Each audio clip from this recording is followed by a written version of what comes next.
Good morning everyone. आज का जो हमारा टॉपिक है वो है Coulomb's law in vector form. Coulomb's law in vector form का मतलब हमें पता होना चाहिए। अगर हमें इसका मतलब पता है तो हम इस टॉपिक को आगे कंटिन्यू कर पाएंगे, वरना नहीं। और कूलॉम्स लॉ को वेक्टर फॉर्म में स्टडी करने से पहले हमें कूलॉम्स लॉ पता होना चाहिए, जो कि मैंने आपको पिछले लेक्चर के अंदर करवाया। कूलॉम्स लॉ क्या कहता है? मान लो दो चार्जेस हैं Q1 और Q2, दोनों के बीच में डिस्टेंस R है। अब कूलॉम्स लॉ क्या कहता है कि चाहे ये दोनों चार्ज पॉजिटिव हो, चाहे भी ये दोनों चार्ज नेगेटिव हो, चाहे एक पॉजिटिव हो एक नेगेटिव हो, इन दोनों के बीच में एक फोर्स लगेगी ही लगेगी। अब वो फोर्स अट्रैक्टिव नेचर की भी हो सकती है, वो फोर्स रिपल्सिव नेचर की भी हो सकती है। वो डिपेंड करता है इन दोनों चार्जेस के नेचर के ऊपर कि ये पॉजिटिव है या नेगेटिव है। अब जो फोर्स लगती है वो लगती है 1/4 pi epsilon nought Q1 Q2 divided by R square, इतनी फोर्स लगती है। अब यहां पर एक नया कंसेप्ट आता है, आपके लिए नया नहीं होना चाहिए क्योंकि ये कंसेप्ट +1 से है। अब कहना क्या चाहता हूं, ये जो पहला चार्ज है दूसरे को रिपेल करेगा। क्यों? क्योंकि ये भी पॉजिटिव है, ये भी पॉजिटिव है। अगर पहला चार्ज दूसरे चार्ज को रिपेल करेगा तो हम उसको बोलेंगे एक्शन। बदले में क्या होगा, ये दूसरा चार्ज पहले चार्ज को भी तो रिपेल करेगा और उसको हम क्या बोलेंगे? रिएक्शन। अगर ये इसके ऊपर रिपेल करके इसके ऊपर अगर वो एक्शन दिखा रहा है तो बदले में ये दूसरा चार्ज पहले चार्ज को रिएक्ट भी तो करवाएगा, मतलब दूसरा चार्ज पहले चार्ज को रिपेल करेगा, इसको हम बोलेंगे रिएक्शन। और +1 के अंदर एक टॉपिक आता है न्यूटन्स थर्ड लॉ। क्या कहता है वो? Action and reaction are always equal and opposite. यही चीज हम यहां पर करने वाले हैं। हम यहां पर एक ही चीज प्रूव करेंगे कि ये इसके ऊपर जितनी फोर्स लगाएगा उतनी ही फोर्स अपोजिट डायरेक्शन में ये इसके ऊपर लगाएगा। क्वेश्चन क्रिएट होता है यहां से, कौन सा? प्रूव करो कि दो चार्जेस के बीच में लगने वाली फोर्स हमेशा न्यूटन्स थर्ड लॉ को ओबे करती है। इस कंसेप्ट को हम यहां से प्रूव कर सकते हैं। कैसे कर सकते हैं अब वो देखिए। इसके लिए हमें एक 2D पिक्चर चाहिए। ये x एक्सिस है, ये y एक्सिस है। लेट कर लिया पहला चार्ज Q1 यहां पर है। इस Q1 का जो पोजीशन वेक्टर है वो है R1 वेक्टर। यहां पर एक दूसरा चार्ज है Q2। इस Q2 का जो पोजीशन वेक्टर है वो है R2 वेक्टर। अब यहां पर दो चार्जेस है इस प्लेन के अंदर Q1 और Q2, जिनका दोनों का पोजीशन वेक्टर है R1 वेक्टर और R2 वेक्टर। अब क्या है कि ये जो Q1 चार्ज है ये इस Q2 चार्ज को रिपेल करेगा, बदले में ये Q2 चार्ज इस Q1 चार्ज को भी तो रिपेल करेगा, क्योंकि दोनों का नेचर क्या है? पॉजिटिव पॉजिटिव है। तो यहां पर ये इसके ऊपर एक्शन दिखाएगा, बदले में ये इसके ऊपर रिएक्शन दिखाएगा। इसी चीज के बारे में हमें पढ़ना है। अब इन दोनों के बीच में एक डिस्टेंस होगी, लेट कर लिया वो डिस्टेंस कितनी है?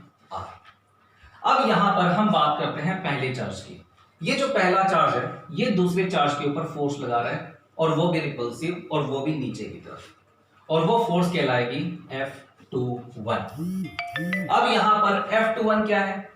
F21 का मतलब होता है force on Q2 due to Q1। इस Q2 के ऊपर लगने वाली फोर्स Q1 की वजह से। बदले में क्या होगा? ये Q2 इस Q1 के ऊपर फोर्स लगाएगा और वो भी अपोजिट डायरेक्शन में, और वो फोर्स क्या कहलाएगी? F12। F12 का क्या मतलब है? Force on Q1 due to Q2। और ये फोर्स जैसे कि आपको पता है वेक्टर क्वांटिटीज तो होते ही हैं। अब यहां पर दो चीजें हैं, F12 और F21। F21 का मतलब force on Q2 due to Q1, F12 का मतलब force on Q1 due to Q2। अब हमें यही प्रूव करना है कि F21 और F12 इक्वल भी होते हैं और अपोजिट भी होते हैं। इस चीज को हमें प्रूव करना है तो ये अपने आप ही प्रूव हो जाएगा कि जो दो चार्जेस के बीच में कूलॉम्स लॉ जो हम लगाते हैं वो न्यूटन्स थर्ड लॉ को भी ओबे करते हैं।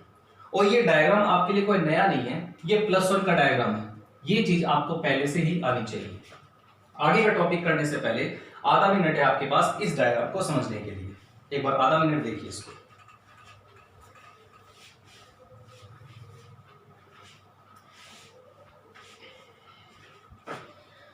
देख लिया। उसके बाद है यहां पर मैग्नीट्यूड। मैग्नीट्यूड क्या कहता है, जो इन दोनों के बीच में जो फोर्स लगेगी वो कितनी लगती है, 1/4πε0 Q1 Q2 divided by R square. ये तो है फोर्स का मैग्नीट्यूड। लेकिन हम यहां पर अब F की बात नहीं करेंगे, F21 और F12 की बात करेंगे। तो ये जो फोर्स है इसको हम दो भागों में डिवाइड कर सकते हैं। यहां पर हम लिखेंगे F12 और हम यहां पर लिखेंगे F21। F12 का क्या मतलब होगा, 1/4πε0 Q1 Q2 डिवाइडेड बाई, अगर यहां पर 12 है तो यहां पर आ जाएगा R21 के मैग्नीट्यूड का स्क्वायर और यहां पर आ जाएगा R21 का कैप। ये तो है फोर्स का मैग्नीट्यूड। लेकिन अगर आप इस फॉर्म में अगर इसको लिख देते हो तो यहां पर ये 1/4πε0 Q1 Q2 बाई R21 का स्केल, ये तो वही मैग्नीट्यूड है, लेकिन यहां पर आ गया R21 का कैप। जैसा कि आपने प्लस वन में पढ़ा था, R21 का कैप ये एक यूनिट वेक्टर है जो किसी भी चीज की डायरेक्शन को दिखाने के लिए काम आती है। तो ये तो हो गया फोर्स का मैग्नीट्यूड और ये होगी फोर्स की डायरेक्शन। जिसका मैग्नीट्यूड हो, जिसकी डायरेक्शन हो, वो कौन सी क्वांटिटी होती है, वेक्टर क्वांटिटी होती है। तो हम मैग्नीट्यूड के साथ डायरेक्शन को वेक्टर फॉर्म में इस तरीके से एक्सप्रेस कर सकते हैं। एक बात याद रखिए, अगर यहां पर 1 2 है तो यहां पर 2 1 होगा और यहां पर भी 2 1 होगा। इसके पीछे रीजन है, आपने प्लस वन में डिस्प्लेसमेंट वेक्टर नाम का एक टॉपिक पढ़ा होगा। अगर नहीं पढ़ा तो उसको रिवाइज कर लेना, तो आपको अपने आप समझ में आ जाएगा कि अगर यहां पर 1 2 है तो यहां पर 2 1 क्यों होता है। अब यहां पर है F21। F21 को हम कैसे एक्सप्रेस कर सकते हैं, सबसे पहले तो magnitude 1/4πε0 Q1 Q2 divided by R का स्केल। अगर यहां पर 2 1 है तो यहां पर R12 का स्केल और यहां पर R12 का कैप। यहां पर 1/4πε0 Q1 Q2 बाई R12 का स्केल, ये तो हो गया फोर्स का मैग्नीट्यूड और ये R12 का कैप क्या दिखाएगा, उस फोर्स की डायरेक्शन। अब यहां पर F12 है और यहां पर R21 का कैप है। F12 ऊपर है तो इसके डायरेक्शन को दिखाने के लिए R21 का कैप हमेशा होगा। ये तो होगी फोर्स और ये होगी फोर्स की डायरेक्शन। इसको हम बोलते हैं यूनिट वेक्टर, जिसकी वैल्यू होती है 1।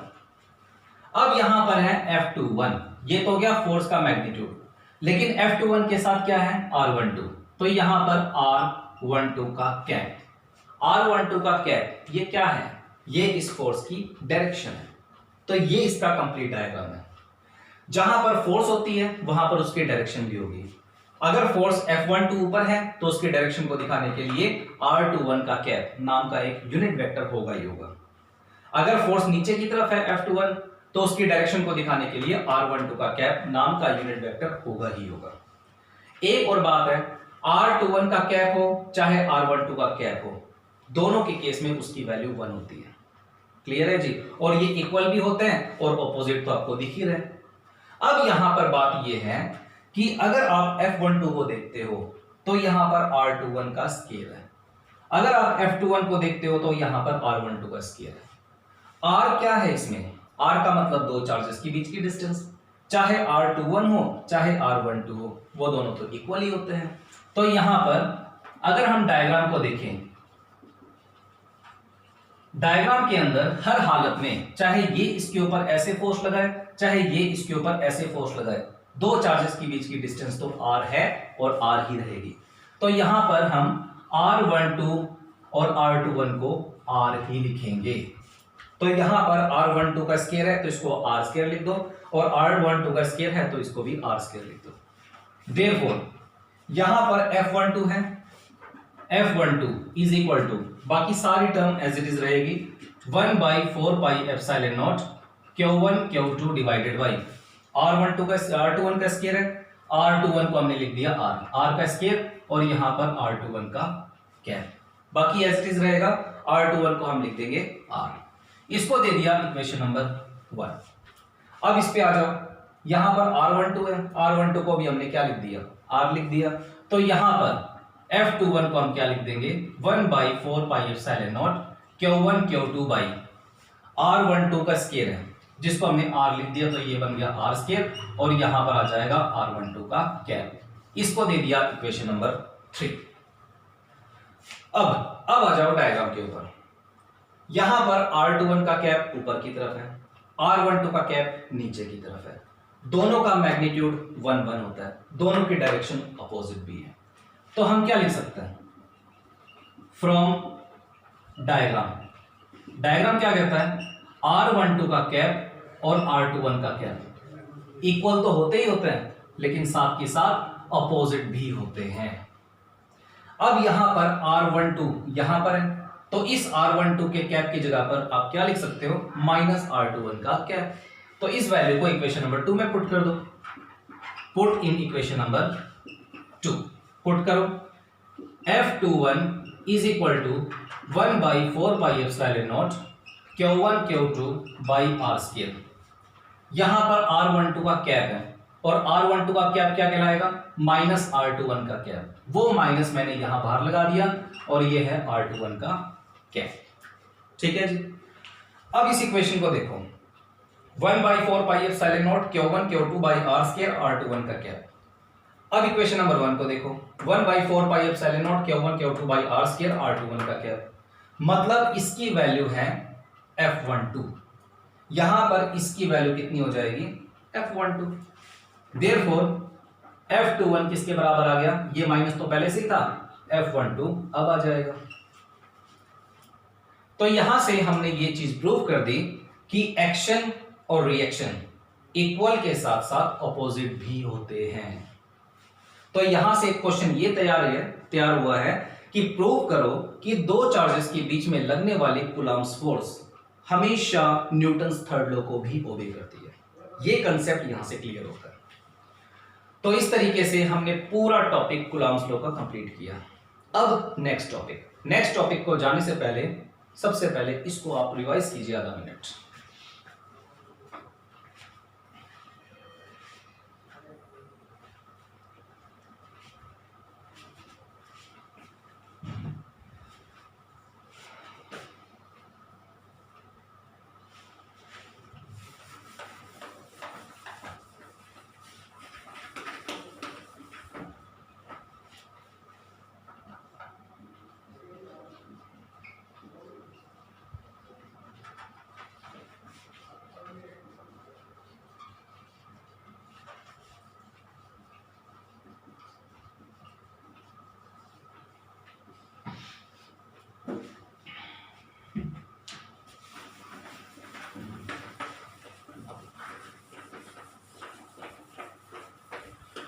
उसके बाद है नेक्स्ट टॉपिक, डाइलेक्ट्रिक कांस्टेंट और रिलेटिव परमिटिविटी।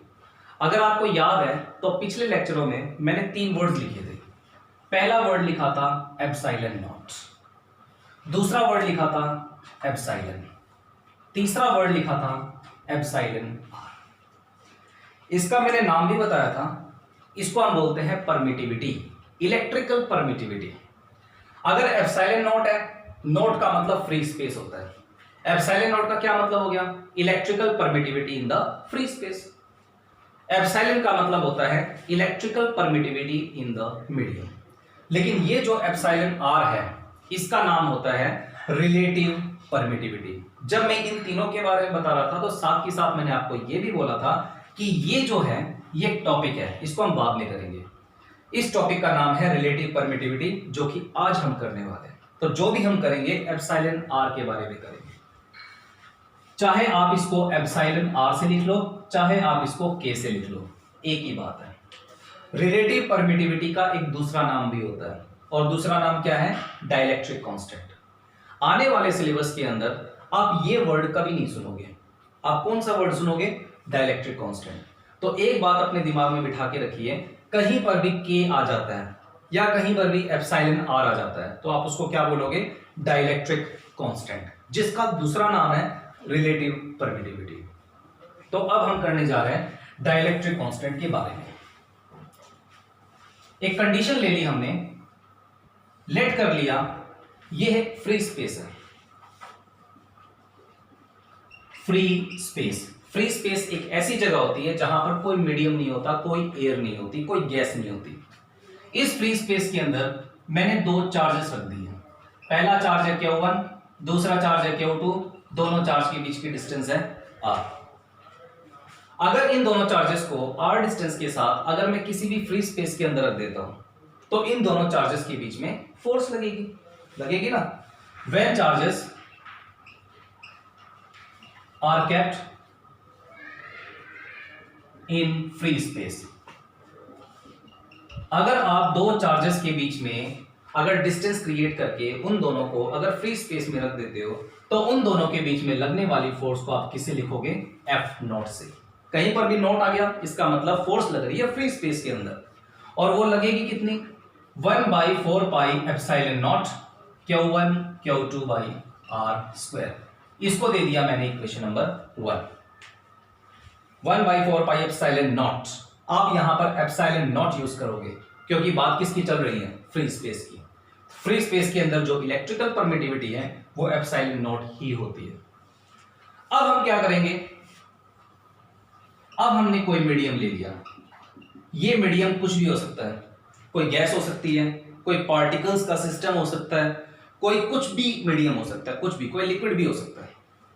उस मीडियम के अंदर हमने उन्हीं दोनों चार्जेस को उठा के उतने ही डिस्टेंस के साथ हमने फ्री स्पेस की जगह अब मीडियम में रख दिया, तो अभी तो उन दोनों के बीच में फोर्स लगेगी। अब वो फोर्स लगेगी कितनी? अब वो देखते हैं। When charges are kept in medium, जब आप दोनों चार्जेस को उठा के अगर मीडियम के अंदर रख दोगे तो फोर्स कितनी लगेगी? F M. एम का मतलब होता है force between the two charge placed in medium. अब वो होगी कितनी? 1/4 पाई एप्सिलॉन नॉट। यहां पर मैंने लिखा है एप्सिलॉन नॉट जो कि गलत है। आप इसको क्या लिखोगे? एप्सिलॉन, क्योंकि एप्सिलॉन क्या होता है? Permittivity in any medium. यहां पर Q1 Q2 divided by R square, और इसको दे दिया मैंने इक्वेशन नंबर 2।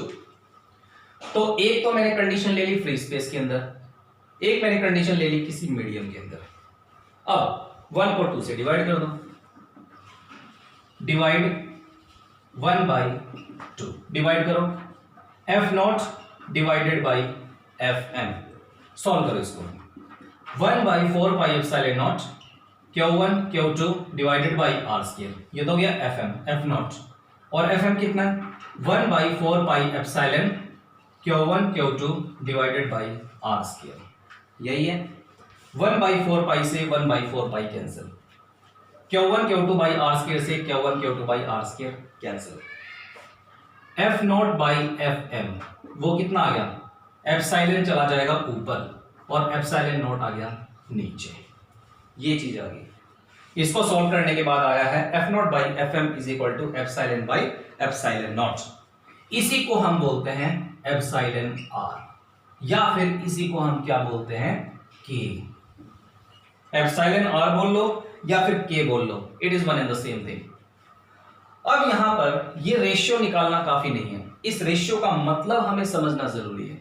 अगर आप क्वेश्चन करोगे, कंसेप्चुअल क्वेश्चन, वेरी शॉर्ट जो भी करोगे, एनसीईआरटी करोगे, न्यूमेरिकल करोगे, उसके अंदर अगर आपको सॉल्व करना है, अगर उसको समझना है तो इसको समझना जरूरी है।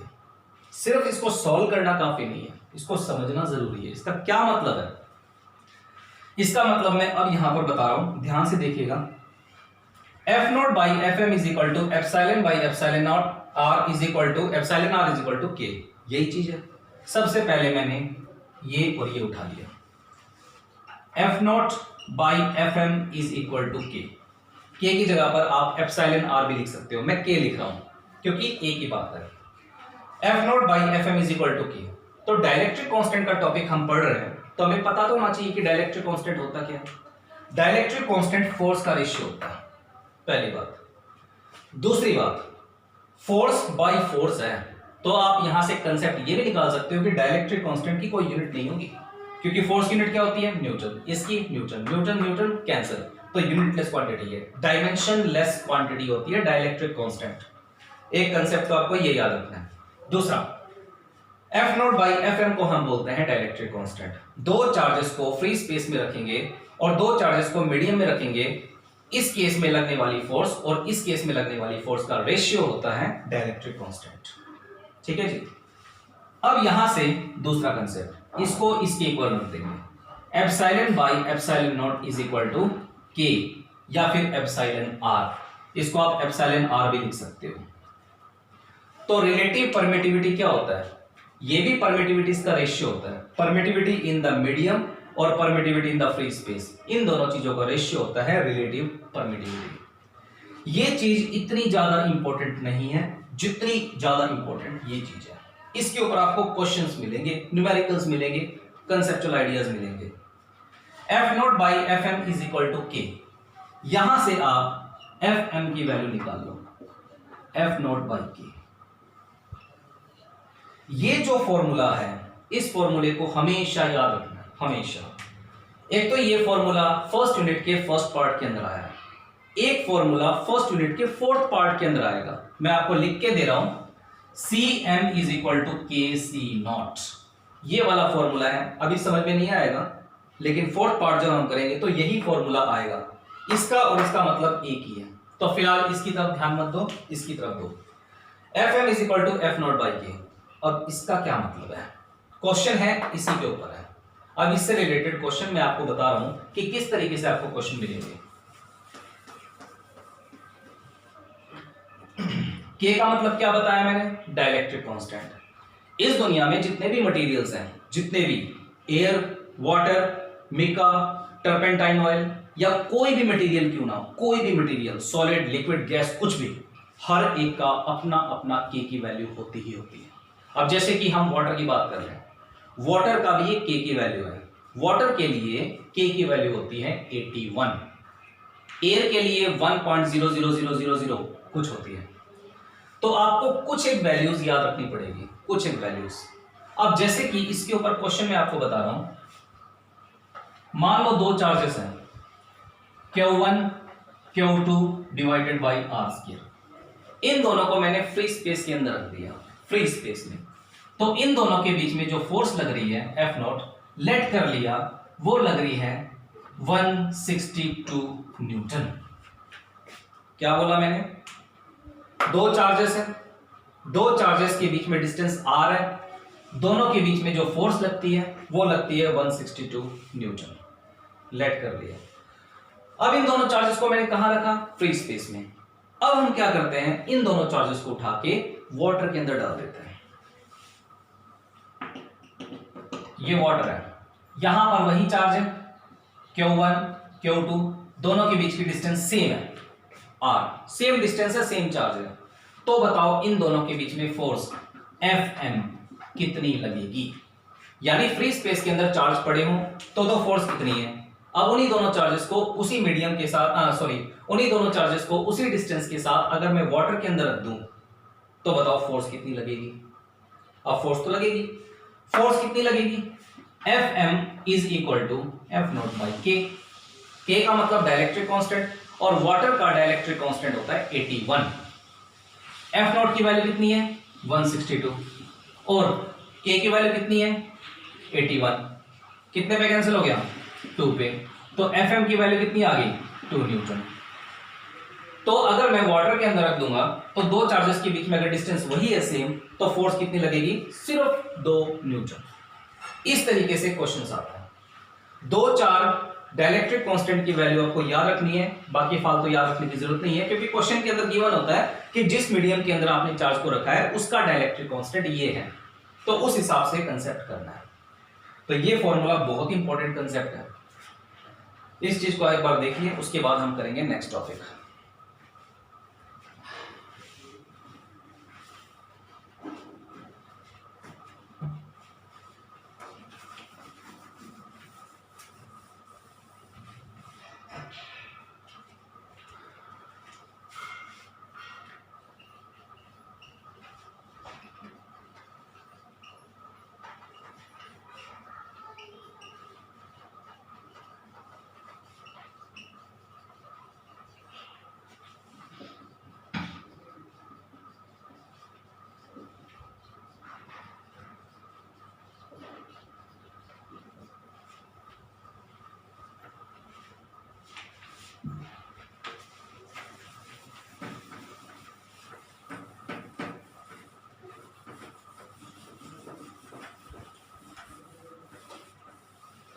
उसके बाद है नेक्स्ट टॉपिक, एक वर्ड आता है +1 के अंदर, बहुत ही फेमस वर्ड है, principle of superposition. Force on the single charge due to number of charges. सबसे पहले तो इसका मतलब क्या है, मतलब बता रहा हूं, फिर हम टॉपिक करेंगे। मान लो यहां पर एक बच्चा है, उस बच्चे का नाम है राम। यहां पर चारों तरफ 10 बच्चे खड़े हुए हैं, 10 बच्चे उसी के फ्रेंड हैं। पहला बच्चा राम को एक थप्पड़ मारता है, यानी पहला बच्चा राम के ऊपर एक फोर्स लगाता है, कितनी, F1। दूसरा बच्चा भी राम को थप्पड़ मारता है, मतलब फोर्स लगाता है, कितनी, F2। तीसरा बच्चा फोर्स लगाएगा इसके ऊपर, F3। चौथा बच्चा फोर्स लगाएगा इसके ऊपर, F4। 10वां बच्चा फोर्स लगाएगा इसके ऊपर, F10। तो सारे बच्चे मिलके इस राम के ऊपर F1, F2, F3, F4, F5, F9, F10 ये फोर्सेस लगा रहे हैं। अगर मैं सारी फोर्सेस को जोड़ दूं तो वो आ जाएगी राम के ऊपर लगने वाली टोटल फोर्स। सारी फोर्सेस को जोड़ना, उसी को हम बोलते हैं प्रिंसिपल ऑफ सुपरपोजिशन। यही हमें करना है। अब बच्चा नहीं है, चार्ज है, यहां पर एक चार्ज है, चारों तरफ और चार्ज है। वो चारों तरफ के जो चार्जेस हैं बीच में पड़े चार्ज के ऊपर फोर्स लगा रहे हैं। अब वो फोर्स कितनी लगा रहे हैं वो निकालो, सभी को जोड़ दो, उसी को हम बोलेंगे force on the single charge due to the number of charges या प्रिंसिपल ऑफ सुपरपोजिशन। इसका डायग्राम थोड़ा सा क्रिटिकल है, ध्यान से देखिएगा। ये एक्स एक्सिस है, ये वाई एक्सिस है, ये ओरिजिन है। जो बीच में जो चार्ज पड़ा हुआ है वो है ये, इसको हमने बोल दिया Q0। इसका जो पोजीशन वेक्टर है वो है R0 वेक्टर, इसका पोजीशन वेक्टर है। तो एक चार्ज पड़ा हुआ है Q0 और उसका पोजीशन वेक्टर है R0 वेक्टर। इसके चारों तरफ बहुत सारे चार्जेस पड़े हुए हैं। लेट कर लिया पहला चार्ज है Q1, इसका जो पोजीशन वेक्टर है वो है R1 वेक्टर। अब ये जो Q1 है ये इस Q0 के ऊपर फोर्स लगाएगा, वो फोर्स लगाएगा इस डायरेक्शन में। इस फोर्स को हम बोलेंगे F01। F01 का क्या मतलब है, force on Q0 due to Q1। F01 का क्या मतलब है, force on Q0 due to Q1, यही मतलब होगा। अब इस F01 की वैल्यू को लिख दो, क्या वैल्यू होगी, 1/4πε0। दो चार्ज कौन कौन से हैं, Q0 Q1 डिवाइडेड बाई, यहां पर नोट 1 है तो यहां पर 1 नोट का स्केप और यहां पर R1 नोट का कैप। ये R1 नोट का कैप इस फोर्स की डायरेक्शन दिखाएगा। सिंपल सा कंसेप्ट है। अब हम बात करते हैं दूसरे चार्ज की।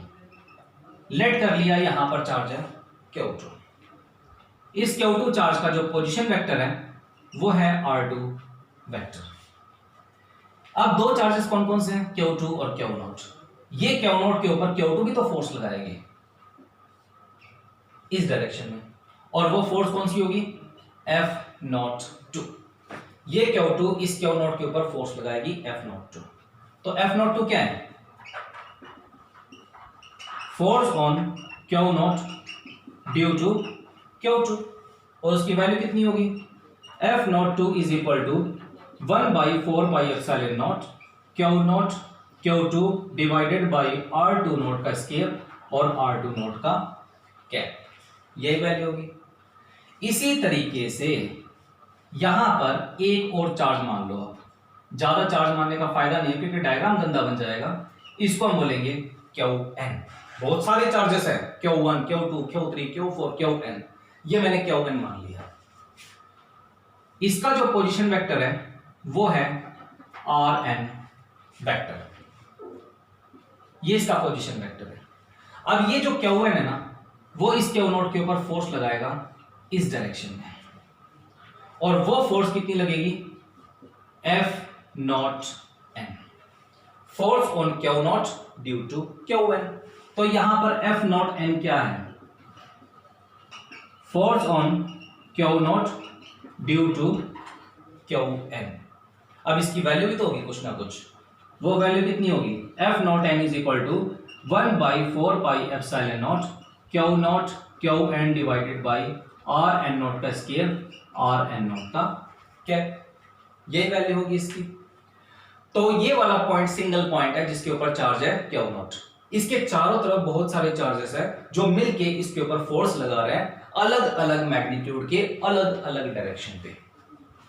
अब हमें इस पॉइंट के ऊपर टोटल फोर्स निकालनी है, तो सारी फोर्सेस को जोड़ दो।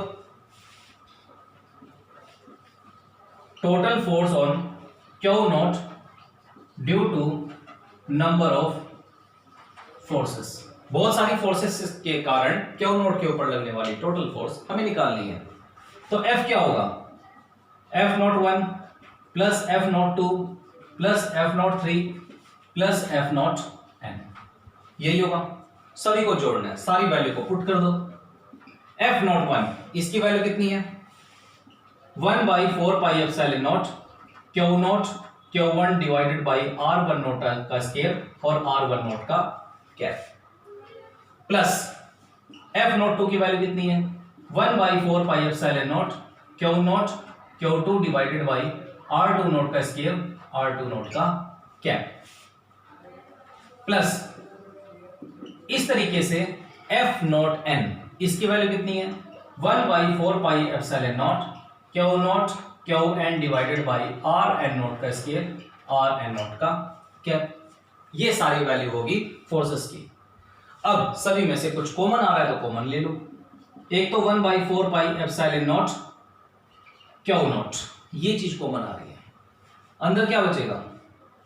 Q1 divided by R1 not का स्क्वायर और R1 नॉट का cap, plus Q2 divided by R2 not का स्क्वायर R2 नॉट का cap, plus Qn divided by Rn not का स्क्वायर Rn नॉट का कैप।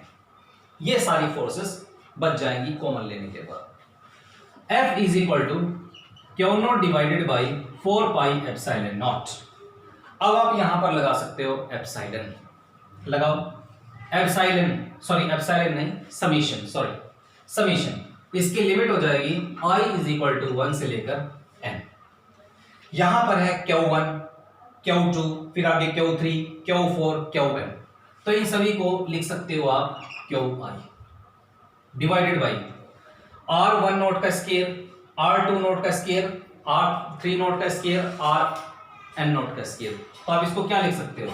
Ri नोट का square, ऐसा लिखा जा सकता है। अब R1 नोट का कैप, R2 नोट का कैप, R3 नोट का कैप, Rn नोट का कैप, आप इसको क्या लिख सकते हो?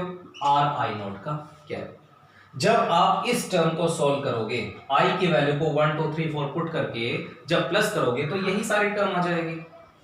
तो ये चीज क्या है? ये एक फोर्स है जो इस क्यू नोट के ऊपर लग रही है बाकी चारों तरफ के चार्जेस की वजह से। ये कंसेप्ट अपने आप में एक कंसेप्ट है जो न्यूमेरिकल के अंदर यूज होगा। न्यूमेरिकल के अंदर इस चीज का बहुत यूज है। अब मान लो एक पॉइंट है, इस पॉइंट के ऊपर फोर्स लग रही है इस डायरेक्शन में और वो लग रही है 35 न्यूटन। इस पॉइंट के ऊपर फोर्स लग रही है इस डायरेक्शन में और वो लग रही है 34 न्यूटन। अब हमें निकालनी है नेट फोर्स। दोनों की डायरेक्शन अपोजिट है तो आप क्या करोगे? माइनस करोगे। 35 माइनस 34 कितनी आ जाएगी? 1 न्यूटन। अब दोनों की सेम डायरेक्शन होती तो प्लस करते। तो ये कंसेप्ट न्यूमेरिकल में यूज होगा। अब न्यूमेरिकल के अंदर कैसे यूज होगा, जब हम न्यूमेरिकल करेंगे तब मैं आपको बताऊंगा। तो आज हम करते हैं इतना, कल हम करेंगे कंटिन्यूअस चार्ज डिस्ट्रीब्यूशन जो कि एक नेक्स्ट टॉपिक है। तो आज इतना कीजिए। Thank you.